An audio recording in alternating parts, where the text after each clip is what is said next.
What's up, guys? Scott Martin here, Fishhound Pro. Wanted to give you a Table Rock Lake practice update. You know, the FLW Tour starts here in a couple days. It's springtime. It's the end of March. The water temperature is warm. We've had unseasonably warm temperatures all around the country. So these fish are a little farther along than a typical March. Right now, the water conditions on Table Rock Lake, water temp is anywhere from 58 to 65 degrees, depending on where you're at. The big change in this lake right now is that about a week ago, had a lot of rain up here, and the water rose 4 feet. So that flooded the shorelines. As you can see, all the buckbrush here behind me. There's a road right there that's all flooded.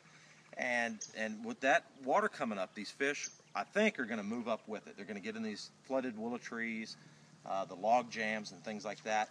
And a little jig, like we have here, works well. That's a little half-ounce jig, river to sea jig. Put a little trailer on the back of it, and just flip the shorelines and flip the back of these pockets. That's working real well. You know, there's another thing that you can do. You can take a spinnerbait or a square bill crankbait and get back here in this stained water as well. When it rains like it has, the back of these creeks will get a lot of color. Table Rock's a very clear lake, but right now we're in stained water because we're in the back of this creek, so all the runoff has stained it up. The muddy water will get warm much quicker. So that's good. In the springtime, early spring like that, find those muddy pockets, the muddy back of the creeks. Sometimes those fish will move in there first, so the water temperatures will rise up. Some of the other baits I'm throwing, you know, spinnerbait works well. This is just a little quarter-ounce spinnerbait with little Colorado blades, chartreuse and white. That's a great option for stained water like this in the springtime.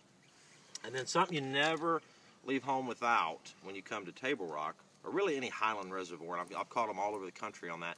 Little wigglewort, a little crawdad colored wigglewort. Rig that up on 10-pound line, make a long cast with it, and fish those 45-degree banks. Again, these fish, there's a good chance these fish could start spawning. I really think the majority of the fish are going to go to the bank. So, you know, this is the second day of practice. Still got a lot to figure out on this lake. I'm looking forward to a good event. And so stay tuned, where we're going to give you a day one update, and we'll see how I do here. I think if they move up and spawn, it's going to be lights out. It's going to be a lot of fun. But I definitely don't mind getting up here throwing the spinnerbaits and the square bill crankbaits. It's a lot of fun. It's a great lake. And the great thing about this lake, you can catch big spotted bass, pretty good sized largemouth, and smallmouth as well. So you've got 3 species to kind of go after. And so I'm looking forward to it. So stay tuned. We'll see you soon.